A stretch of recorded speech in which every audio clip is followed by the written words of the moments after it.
Hey everybody, welcome to another What the Heck Wednesday. This week I'm going to be doing my video on the adrenal gland, and that's just because I think a lot of people aren't really aware of it and how it just plays a part into how you feel each day. And if you've gone gluten-free and you still feel fatigued, or you have low stamina, or you've noticed some things haven't gotten better, then your adrenal gland actually could be part of that, and celiac disease or gluten intolerance might not be the only thing.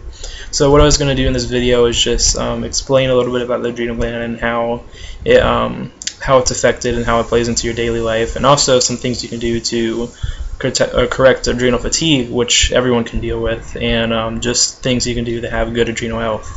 First off, I'll just explain what the adrenal gland is. What it is it's a gland located above your kidneys, and even though it's really small, it actually it regulates pretty much everything. It controls, or it helps how you think, how your stomach works, how your muscles work. Just basically affects everything because it produces something called cortisol, and what cortisol does is it signals to your parts of your body and to your brain to tell certain parts of your body to work, and without it, or if your adrenals are fatigued, you aren't going to get enough cortisol, which means you're going to get fatigue, you're going to have stomach problems, you're going to get brain fog, you're going to have all these symptoms that you may think is from gluten or from something else, but it's actually from adrenal fatigue. So the adrenal gland is really important, and one thing that actually can affect the adrenal gland is celiac disease, and they're actually connected. So if you do get glutened, usually the brain fog you get and all that is a gluten symptom, but it also can affect your adrenal glands. So just something to be aware of is what affects it, and over-exercising is something that can affect the adrenal gland. If you just are stressed out all the time, or you have a stressful life event, that's something that can do it. And just working too hard and not taking breaks and things like that. And I actually have an adrenal disorder where my adrenal gland doesn't work at all, so I have to really be careful with that.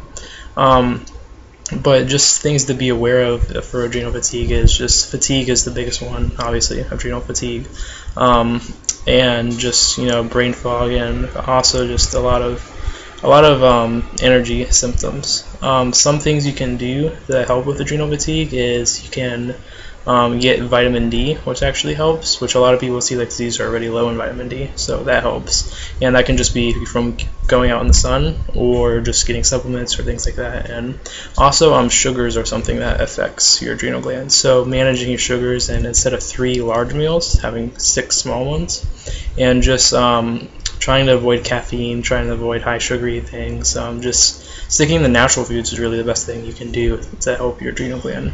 There's been a lot of posts I've done before on the adrenal gland, and a lot of posts I have that cover it all, that show how it's connected to celiac disease, explain things you can do to help with adrenal fatigue and all that. And I know pretty much all about it, and I think it's one thing a lot of people that are gluten-free actually deal with and don't think about. But if you ever have any questions about it, or if you need to know who to see, an endocrinologist is the doctor to see to get your adrenal gland tested. And if you want to come to me, I'm not a doctor, but you can always come to me if you need help or advice, and I can gladly give it. So I'll post links below to just things to help with adrenal gland and everything you need to know, and hopefully this is helpful to you and just maybe gives you something to look at, and hopefully you can look into the adrenal gland and possibly improve your health if you think something's wrong. So that's pretty much everything for my 18th What the Heck Wednesday video, and I hope to see you next week. Thanks for watching.